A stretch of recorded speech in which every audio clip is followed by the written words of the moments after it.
이렇게 막 부풀어 오른 자신감은 결국 협박 대상을 넓히는 걸로 이어집니다. 처음에는 좀 만만하게 봤던 옛날 동료나 경쟁 불법 사무실 직원들 상대로 시작했겠지만 점점 간이 커져가지고 전국의 건달들, 그러니까 조직 폭력배들까지 건드리기 시작했다는 거예요. 오, 조폭까지요? 네, 이게 진짜 대담한 거죠. 꼬봉 출신이 기존 조폭 세력한테 싸움을 건다.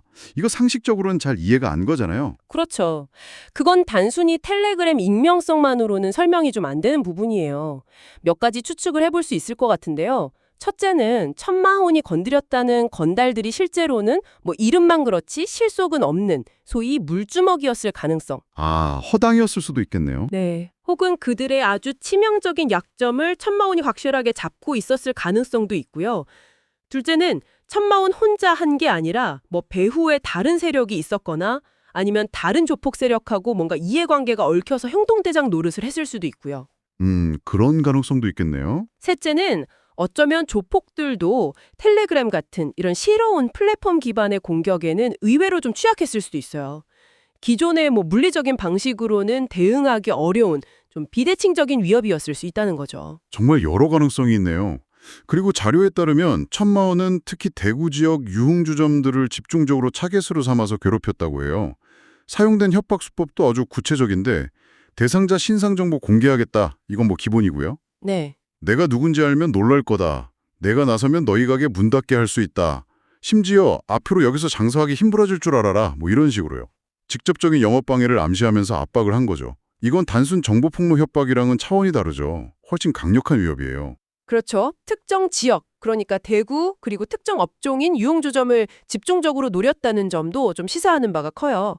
왜 하필 대구였을까? 왜 유흥주점이었을까? 이걸 좀 더 큰 그림에서 보면 네네. 첫째, 천마원 본인이 뭐 대구에 연고가 있거나 아니면 그 지역 유흥업소들의 내부 사정이나 약점을 잘 알고 있었을 수 있죠. DB 사무실 때 얻은 정보일 수도 있고 다른 인맥 통해 알았을 수도 있고요. 둘째는 유흥주점이라는 업종 자체가 가진 어떤 특성 때문일 수도 있어요. 뭐 세금 문제나 위생 아니면 다른 불법적인 요소에 좀 상대적으로 약할 수 있다는 그런 인식이 있잖아요. 아, 그렇죠. 약점이 많을 거라고 생각했을 수도 있겠네요. 네. 그래서 협박하면 쉽게 돈을 줄 거라고 판단했을 수 있죠.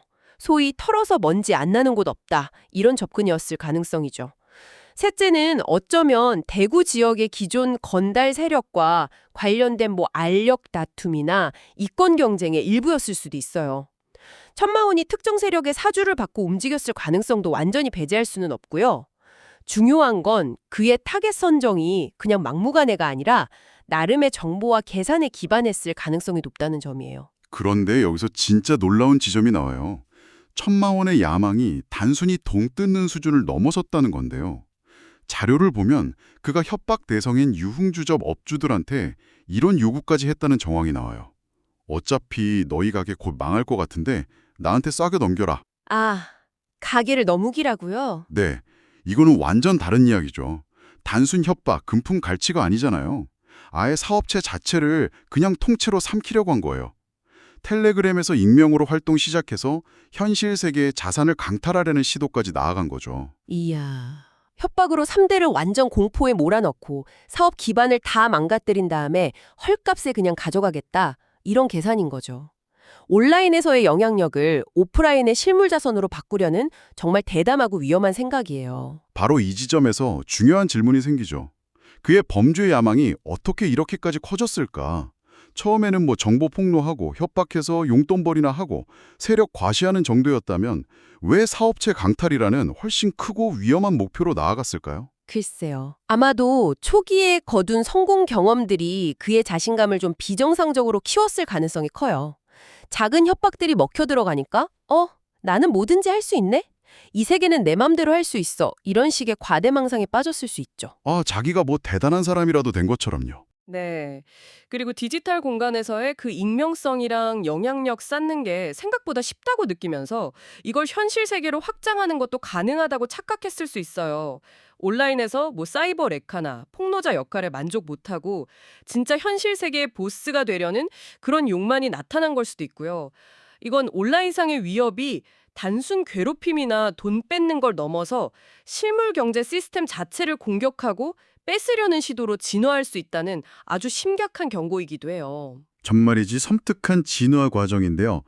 여기서 잠시 숨을 좀 고르고 당신과 함께 생각해 볼 지점이 있는 것 같아요. 천마혼 사례가 우리에게 그리고 당신에게 던지는 메시지는 뭘까요? 텔레그램 같은 익명 기반 플랫폼이 어떻게 범죄의 온상이 되고 심지어 범죄 수법 자체를 더 교묘하고 대담하게 만드는 그런 증폭기 역할을 하는지 너무 잘 보여주는 것 같아요. 맞습니다. 예전에는 직접 만나거나 최소한 전화라도 해야 가능했던 협박이 이제는 그냥 키보드 몇 번 치는 걸로 훨씬 더 넓게, 더 집요하게, 그리고 어쩌면 더 안전하게 이루어질 수 있게 된 현실을 보는 거죠. 맞아요. 그리고 정보의 가치, 그리고 그 정보의 비대칭성이 어떻게 악용될 수 있는지를 아주 극명하게 보여주는 사례이기도 하고요. 천마오는 불법적인 경로로 얻은 남의 약점, 즉 정보를 무기로 삼아서 다른 사람들을 공격했잖아요. 정보 자체가 곧 권력이자 돈이 되는 디지털 시대의 어두운 단면을 정확히 보여주죠. 네. 더 나아가서 범죄 네트워크 내부에서조차 정보는 안전하지 않다는 거. 언제든 다른 범죄자의 먹잇감이 될 수 있다는 사실을 드러내는 거예요. 범죄 세계에도 그들만의 먹이사슬과 정보 전쟁이 존재한다는 걸 보여주는 셈이죠. 마치 정글처럼 더 교활하고 정보력이 강한 포식자가 언제든 나타나서 기존 질서를 뒤흔들 수 있다는 거고요. 자, 오늘 우리는 천마혼이라는 인물이 어떻게 그 불법 DB 판매 조직의 말단, 꼬봉에서 시작해서 텔레그램이라는 플랫폼을 지렛대 삼아서 다른 범죄자들과 유흥주점들을 조직적으로 협박하고 급기야는 사업체 강탈이라는 엄청난 야욕까지 드러냈는지 그 과정을 쭉 따라가 봤습니다. 그래서 이 모든 것이 우리에게 궁극적으로 말해주는 건 뭘까요? 몇 가지 중요한 점을 좀 정리해 볼 수 있을 것 같아요. 첫째는 범죄 세계 내부의 그 권력 지형도 역시 계속 변한다는 점이에요. 특히 디지털 플랫폼은 기존의 조직력이나 물리적 힘에 기반한 위계 질서를 흔들 수 있고 천마온처럼 예상치 못한 방식으로 치고 올라오는 새로운 유형의 범죄자들에게 기회를 줄 수 있다는 거죠. 그렇죠. 새로운 변수가 생긴 거네요. 네, 둘째는 텔레그램 같은 익명성 기반 기술 플랫폼이 가진 그 양면성이에요. 편리함과 자유로운 소통이라는 좋은 점도 있지만 그 뒤에는 이렇게 불법 활동을 부추기고 범죄자들이 법망을 피해 숨을 수 있는 어두운 그림자가 반드시 있다는 거죠. 기술 자체는 뭐 중립적이지만 그걸 어떻게 쓰느냐에 따라서 엄청난 사회적 해악을 낳을 수도 있다는 경각심을 가져야 해요. 네, 그 점은 정말 중요하네요. 셋째는 정보의 재활용과 범죄의 진화예요. 불법으로 수집된 개인정보 DB가 1차 범죄에 쓰이고 그 과정에서 나온 내부 정보가 다시 2차, 3차의 협박과 강탈 범죄의 재료로 쓰이는 악순환 구조를 보여주죠. 범죄 수법 역시 점점 더 지능화되고 플랫폼에 의존적으로 변해가고 있다는 점도 주목해야 하고요. 오늘 이야기를 마무리하면서 당신에게 이런 질문을 한번 던져보고 싶습니다. 천마혼처럼 상대적으로 낮은 수준의 범죄 경험이나 지위를 가졌던 인물이 온라인 플랫폼이라는 도구 하나 딱 손에 쥐고서 어떻게 이렇게 짧은 시간에 기존의 범죄 조직마저 위협할 정도의 영향력을 행사하고 그렇게 대담한 범죄까지 기획할 수 있었을까요? 우리가 잘 감지하지 못하는 디지털 세상의 저 수면 아래에는 과연 어떤 종류의 예측 불가능한 생태계가 막 꿈틀대고 있는 걸까요? 더 나아가서 생각해보면 이 사건은 기존의 사회 시스템, 심지어는 범죄 조직 같은 그런 비공식적인 권력 구조조차도 기술과 정보를 활용하는 예상치 못한 행위자의 등장에 얼마나 취약할 수 있는지를 보여주는 건 아닐까요? 어쩌면 미래에 닥칠 더 큰 혼란을 예고하는 작은 신호일지도 모른다는 생각도 들고요. 그리고 마지막으로 조금 다른 각도에서 보면 범죄자를 대상으로 한 범죄는 우리가 윤리적으로나 법적으로 어떻게 봐야 할지에 대한 아주 복잡한 질문을 남기는 것 같습니다. 물론 어떤 범죄도 정당화될 수는 없겠지만요. 이 질문에 대한 답은 한번 당신께서 생각해 보시면 좋겠습니다. 살려주세요!